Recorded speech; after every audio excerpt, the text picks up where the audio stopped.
There was pressure, political pressure. You know, Anderson, I chaired the meeting. I called it. It was not just Ashcroft and Ridge and Rumsfeld. There were other members of the national security team there, including the Secretary of State, Colin Powell at the time, Bob Mueller, the CIA, the head of the National Counterterrorism Center.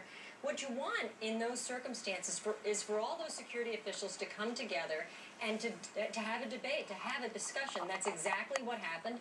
People had views on both sides of that. Tom Ridge was not the only one at that meeting. Well, do you think Rumsfeld and Ashcroft were motivated by politics or concerns over getting their president reelected? No. In fact, politics were never discussed. It never came up. And in fact, the discussion I recall John Ashcroft pointing to was the transcripts of not just the bin Laden tape, but a tape had also come out in those days of Adam Gaddan, an American member of al-Qaeda who threatened to have the streets of the United States run with blood. And so I recall John Ashcroft actually quoting from the transcripts and the intelligence that we had at the time. Paul, what do you make of this? Well, first off, I wasn't there. Fran was. I have great respect for her. At the same time, as you point out, this is not hearsay. This is a first-person eyewitness account from a loyal member of the Bush cabinet who says that political pressure was brought to bear on him. So the second thing you do, you consider the source. The second thing is you look at the context.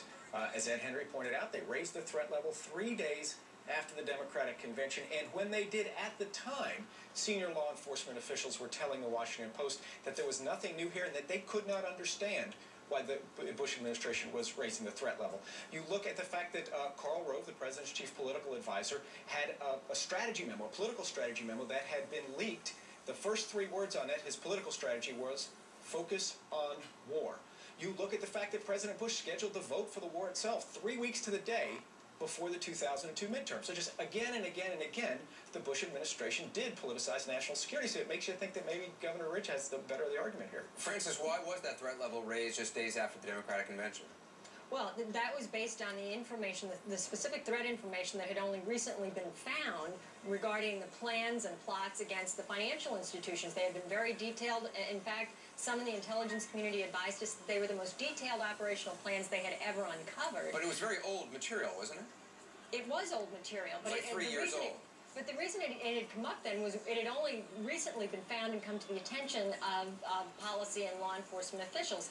And Tom Ridge could have and should have arguably talked about the date of the material when he made the announcement.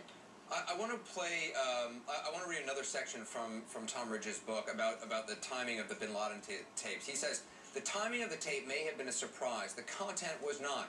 Within the department, no one felt it necessary to consider additional security measures or to call the Homeland Security Council into session. Osama bin Laden had released many tapes before. What made this one so special?